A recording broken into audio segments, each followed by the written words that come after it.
Hello viewers, কেমন আছেন? আশা করি ভালো আছেন। আজকে আমরা একটা নতুন টপিক নিয়ে হাজির হয়েছি। আপনারা যারা চ্যানেলে নতুন, ভিডিওটি শুরু করার আগে আশা করি চ্যানেলটিকে সাবস্ক্রাইব এবং লাইক করবেন।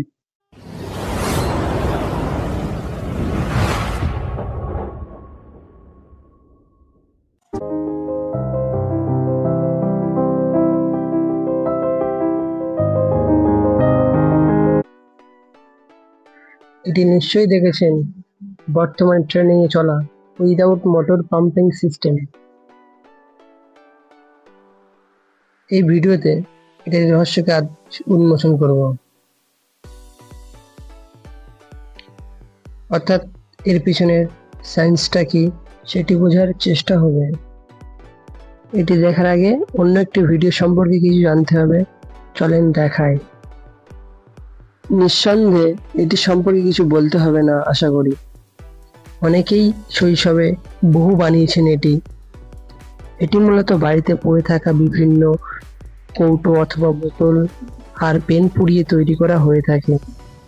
যদিও কখনো এটার সম্পর্কে ভেবেছেন যে এটার পিছনে সায়েন্সটাকে, চলো আজকে বুঝবো। প্রথম মেকানিজম এটাকে বুঝতে হবে, ঠিক আছে?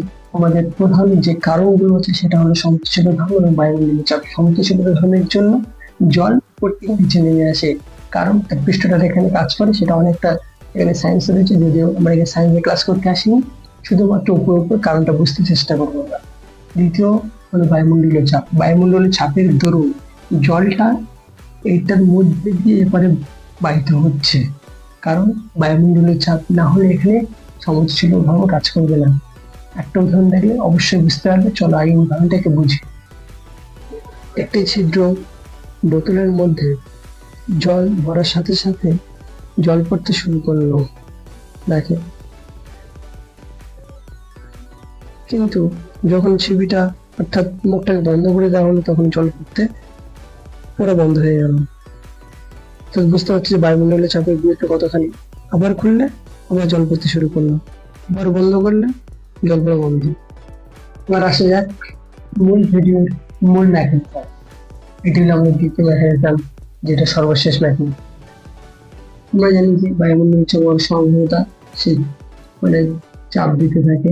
তো এখানে চাপ দিচ্ছে, এখানে অণুগুলো এদিকে যাওয়ার চেষ্টা করবে, যাওয়ার চেষ্টা করবে। যেহেতু এখানে একটু বন্ধ রয়েছে, তাই এখানে যাওয়ার কোনো রাস্তা নেই, তাই জল যেখানে আছে সেখানে কেটে যাবে এবং এই পাইপের মধ্যে যে বায়ুটুকু সেটা এখানেই থাকবে, এর বায়ুটা এখানেই থাকবে, জলটা এখানেই থাকবে, কেউ কোথাও যেতে পারছেন যেহেতু এটা বন্ধ রয়েছে। তারপরে পরবর্তী স্টেপে আমরা যদি মুখটাকে খুলে দিই, দেখবো যে এখান থেকে জল পড়তে শুরু করেছে। এই জল পড়ার কারণেই এখানে একটা চাপ সৃষ্টি হয়েছিল, সেই চাপের দরুন জলগুলো আবার বেরিয়ে এটা নলের মুখ থেকে বেরিয়ে আসতে শুরু করবে। প্রথমে বেরিয়ে আসতে পারিনি, কারণ সেটা বন্ধ ছিল, যাওয়ার কোনো রাস্তা ছিল না।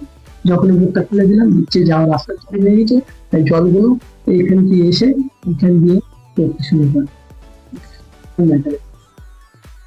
এর পিছনে সায়েন্সটি নিশ্চয়ই বুঝতে পেরেছেন।